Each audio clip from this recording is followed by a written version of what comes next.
Welcome to Autoglass Digest Talk. We're here with Jon Sheets with Pilkington Classics. Jon, it's been a long week, hasn't it? It has been a long week for sure, but it's been a great week. You know, Right. SEMA is the show of shows when it comes to automotive. Ab- So it's been abso- awesome. Absolutely. I know we're dead tired, but it's a good tired. It's been a great week seeing everyone and being able to sit down. We're very appreciative of you taking time out of the schedule today to be with us. So thank I'm you for happy that. to be here. I really am. I'm glad Yeah. you invited us on. Yeah, absolutely. Um, Traffic flow was really high at the booth this year. What's it like just meeting and talking to so many people from around the world? Yeah, I mean, it's awesome. So we have a 56 Bel Air in our booth. So that alone just brings in the car lovers, right? Right. So, and we'll mention you can take a virtual tour of that Yeah. 56 Chevy on Autoglass Digest, and I believe it will end up being linked on the Pilkington Classics Facebook page, possibly. Absolutely. So, Absolutely. if you're not following on Twitter or liking on Facebook, check out Pilkington Classics. Yeah, it's easy to find, at Pilkington Classics. We'll definitely link up with you guys and share that video because it's going to be really, really cool. Yeah, yeah. So, um, what's it like talking to so many people from around the world? Yeah, I mean, everyone, especially with classic cars, everyone loves classic cars, right? Right. And so even if you're from Australia, America, China, it doesn't matter. Everyone's here because they love cars. Right. And since we're here specifically for the classics division, people are coming in saying, I have an old 65, Right. and I right. need some glass for it. And it's just really interesting, to get everyone's different perspective on Right. how to get glass in their country compared to Oh, how wow. it's in That's America, interesting. what I mean? So, are you guys available to like ship that stuff, or how does that work? Yeah, we don't ship directly internationally, but we do work with a lot of companies that we'll ship to a shipping point somewhere in America, and they handle it from there. Gotcha. So our glass is all over the world. I mean, we actually worked with a company for the first time ever. I think Pilkington Classics sent some glass over to Kuwait earlier this Really? year. Wow. And, this show. Can you tell us what vehicle it was, or? Oh, yeah, actually, it was a lot of Mustangs, Camaros, Wow. Corvettes. Wow. We sent a whole bunch of different products over That's there. cool. Yeah. Wow. So, you're getting calls from all around the world for these, OEM front, side, back lights. How do you keep the quality of that OEM? So, do you still have the OEM patterns? Yeah, so, and I think I mentioned this in this interview we had briefly, but I can talk about it a little bit more. Yeah, depth. absolutely. So we purchased LOF, right? Pilkington purchased LOF, which is Libby Owens Ford back in '86, and they were the original glass manufacturers on Corvettes, Bel Airs, Right. Camaros, all those old GM cars, and then several other makes as well. And when we purchased them, we basically acquired the patterns, the molds, all of the exact specifications. So you'll hear some horror stories from some people who have bought some cheaper quality glass trying to fit it in their old car Right. because they don't have the original molds. They don't have Right. the specs. Our glass, to this day, we still get people calling us up saying, I've been looking for this forever. Right. Ordered it from you, affordable, and it fit in perfectly. And do you still put like the classic logo or bug on there? Oh, that's a great question. Yeah. Absolutely. We own those old logos. We have hundreds of these little leather patterns that we sandblast the logos by hand every time. Well, we do that. the glass guys out there know you can't walk by an old car like that, and we all do it. We look at that logo to see has that windshield ever been changed before, and so that's kind of cool. I mean, and for lack of a better term, you're essentially selling them a windshield today that was the same as say 1955 when it came in that car new. Exactly. That's a really good way to put it because when these guys have, especially the Corvette guys, because they go to the shows where they're judged, and it's supposed to be Right. 100% authentic, you're essentially selling them something that looks as close to possible what was Right. out there in 1968. Yeah, and I know the car show judges look for that. I've Yeah. been to quite a few, and they're sticklers over, oh, what's this? This didn't come in this car, as far as glass goes. So- Absolutely. And then the date code's only 2 characters, right? And if Right. that's wrong, you Right. get point stocked. Right. How far back does that go with like LOF and Pilkington? Like what's the start date for them? I would say really we're talking early to mid 50s when, Mm-hmm. for at least from what our business gets, that's really where we're talking. For example, that 56 that's in our booth right now, Right. it is fully decked out with logos on all Right, the pieces of right. glass that we sandblasted on. And the owner of that car kind of has some connections. Yes, so Bill George is Yeah. his name, Bill George Sr., because his son's actually the director of business development at Pilkington. Right.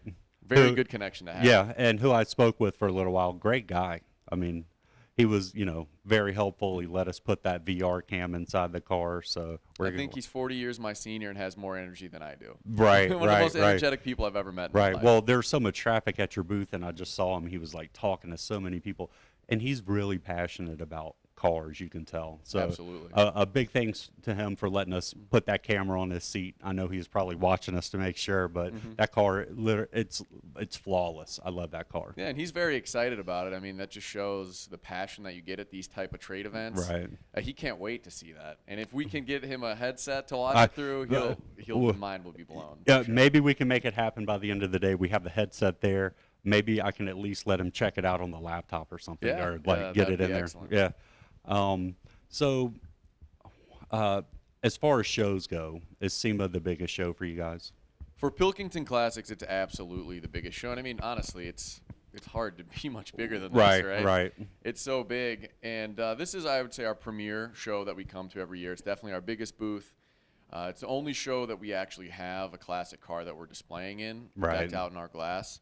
And it's great. I mean, we love coming, and every year that I've been working with the Classics division has been getting better and better and better. Not just the show, but the response, the fans of our company that we've actually been getting. It's been fantastic. Right. Well, we're going to take a quick break. When we come back, we're going to get a little more in-depth about the products that Pilkington Classics offers. So stay tuned. We'll be right back. Do you want to be part of the fastest growing news site in the auto glass industry? Contact us for advertising rates and see how easy it could be to have your commercial featured here on AGD Talk or one of our other video productions. Welcome back to Auto Glass Digest Talk. We're here with Jon Sheets with Pilkington Classics. Jon, tell us, this was, as a glass guy, being at this show, probably the coolest thing I saw was the Fessler designs. Would tell us a little bit about that. Yeah, so Fessler Built is the name of the company we're working with on what's a pretty exciting product. This is new, right? This is a new thing. When we first came to Auto Glass, when the first time I came to SEMA, which was two shows ago, so this would be the third one I've been to, we got a bunch of requests about these things called flush mount windshields, right? Flush mount back glass. We had no idea because we were both new to the classic side of the business.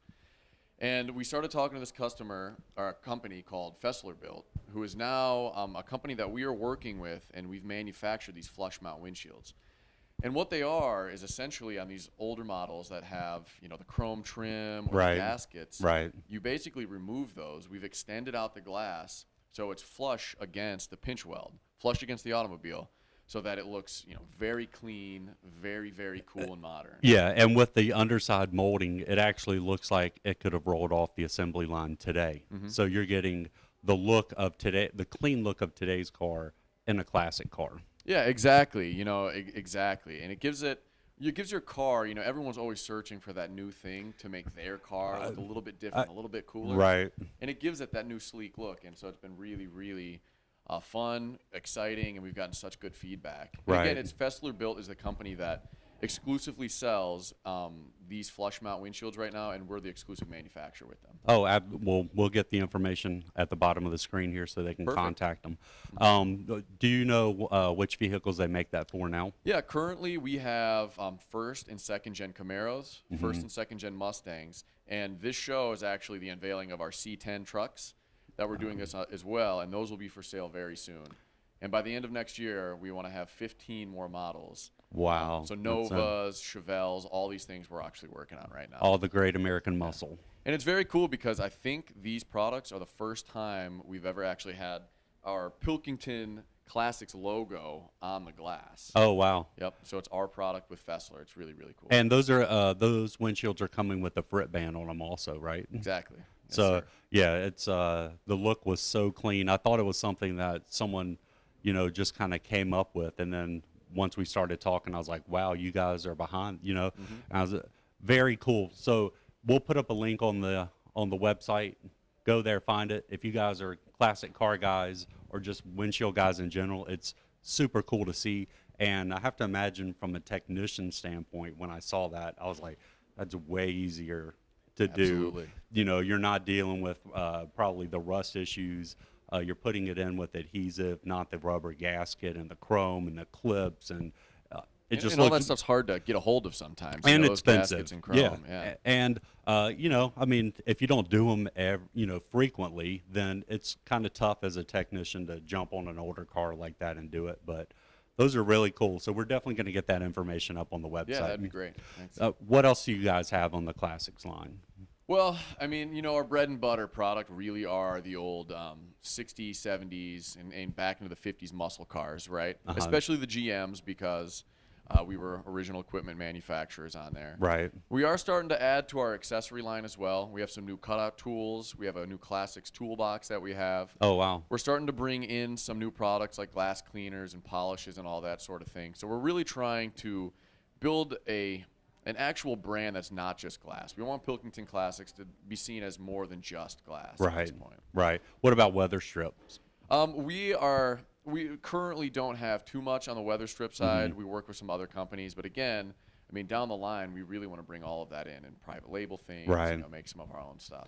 Right. So where do you kind of see the classic car industry going, like 5 or 10 years down the road from now? It's a good question, and like I said earlier with the flush mount glass, everyone's Do you always, think? Well, I think as more people see it, they're going to say, you know, because typically with classic cars, you have two types of people. One wants to customize it and make it theirs, and no one else has one like it, or they want to keep it as factory and original as possible. Yeah, that's very true. So you know, I think anyone that wants to make it their own, I think that's a really cool. I think that's probably the direction they would go. Yeah, and I mean, just in general, I think that will be a big line of parts for us that you know, Right. no one else can really offer, because it's hard to make glass, right? Right. It's hard to do all the research and development on Right. that. So flush mount will definitely be big for us. And just in general, you know, the industry, since I was here 3 years ago or 2 years ago, whatever it was, Right. till now, I mean, every year there's just so many new things. I feel like trucks were a big push this year.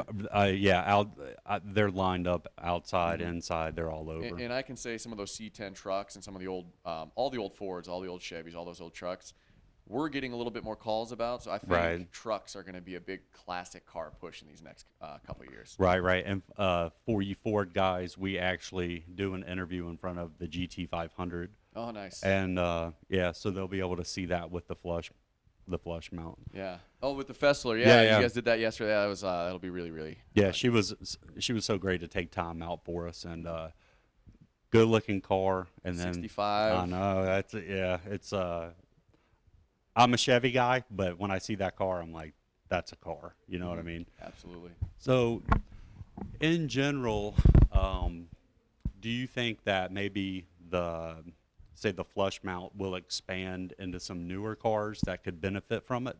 Because there are some cars out there that everyone is like, this should have moldings on it. It doesn't, and it's maybe missing, or I don't know. Do you think you'll ever expand that line into maybe some current models? If there's a demand, I guess maybe it's something you would look into. Yeah, you know, it's in auto glass. Sometimes it's hard to think about things that could potentially be exciting for the industry, and I Right. definitely think flush mount is a very cool, interesting thing. I think though, when you compare some of the modern cars to the old ones, though, the older cars just had a lot more. You know, the gaskets were so Right. thick; they were so different than what we're seeing on cars now. I don't know. I really can't answer that with any confidence, I right. guess, on where we think we'll Right. go. From the classic standpoint, I definitely think flush mount will go into more and more models, though. Right. So, what do you guys have? You know, you have the windshields, you have the glass line, you have the tools. Is there anything that you're working on in the future? Well, we definitely want to boost our web presence. Social media it's here now, and it's been here for a while, and we're trying to build that up. We also have an e-commerce site for the general consumer now that we're trying to build up as well. So, you know, honestly, probably if we're not talking about auto glass, I would Right. say some of the technology sides of our company are what we're really focusing on. Right. So tell us about the calibration. Well, if we're moving from Pilkington Classics and we're moving into AGR, you know, Right. just the aftermarket, calibration, advanced driver assistance systems, is one of Right. the hottest topics. And Pilkington if you were at Auto Glass Week or you followed up anything at Auto Glass Week this year, you will have seen that we announced our new calibration tool. Right. It's Pilkington OptiAim, the OE Tech OptiAim.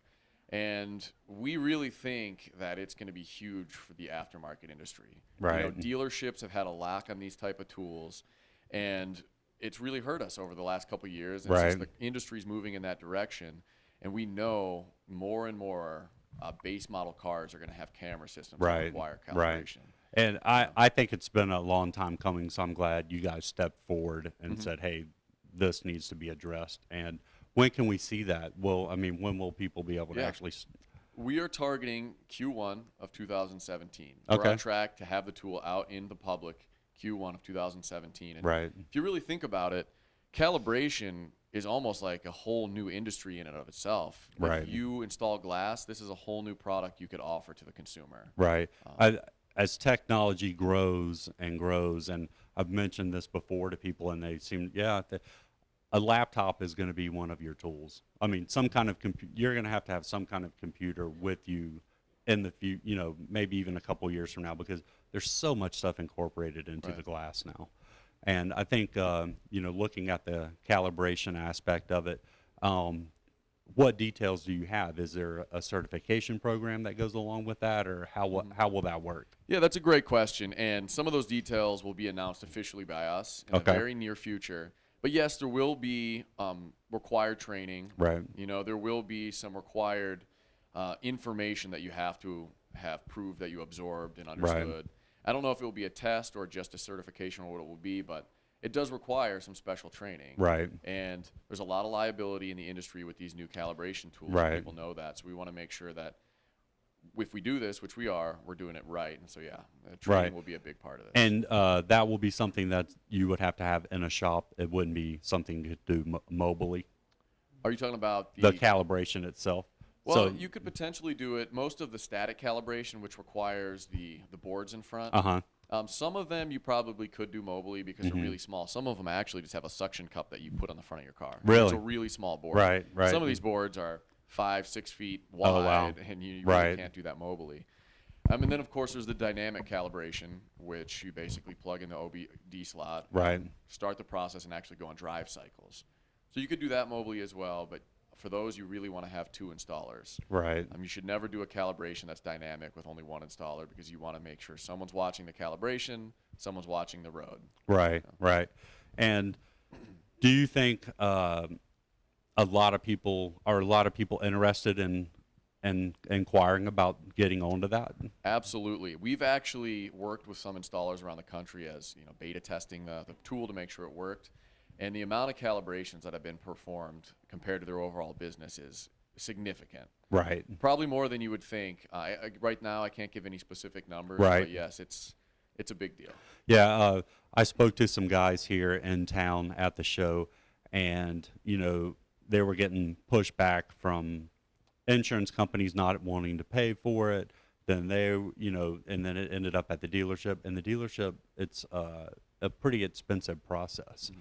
So I think working with the insurance companies on that would be huge also. Yeah, I completely agree. And right now, I don't have much to say on the insurance side of things, but obviously they're going to be a factor in the calibration tool and the whole industry that calibration's bringing about. So, like I said, I don't have much to say about that, but if it's a liability and it's required, ultimately, how can you deny the service on the car, right? Right. That's my opinion. I think that's shared from a lot of people in the industry as well. Well, maybe that's something I can check out sometime. I'd love to see it. Absolutely.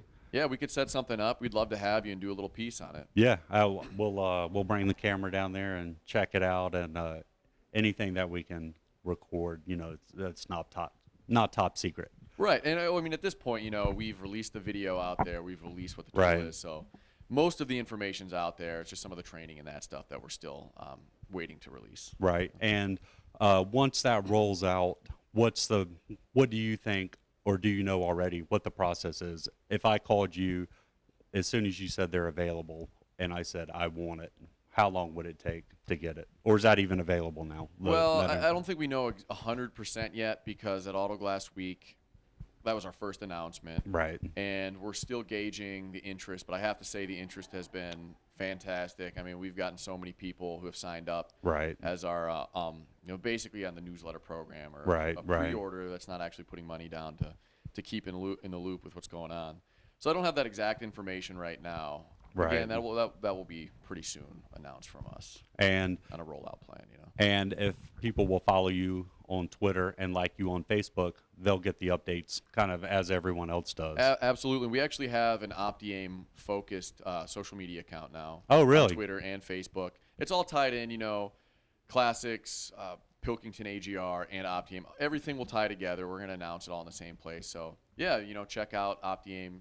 If you just Google OptiAim at this point, we're actually organically starting to show. So. Okay, cool. And if you don't like or follow Pilkington Classics already, but you do Auto Glass Digest, go to our page, track them down there in there, follow them, like them. You want to stay on top of this information. So social media is pretty important. Absolutely. It's really the easiest way to get the most up-to-date news these days for And everything. And what I find amazing about it is you get real feedback from real guys out there doing this stuff, and it's a good way for them to reach out if they have a question or a concern.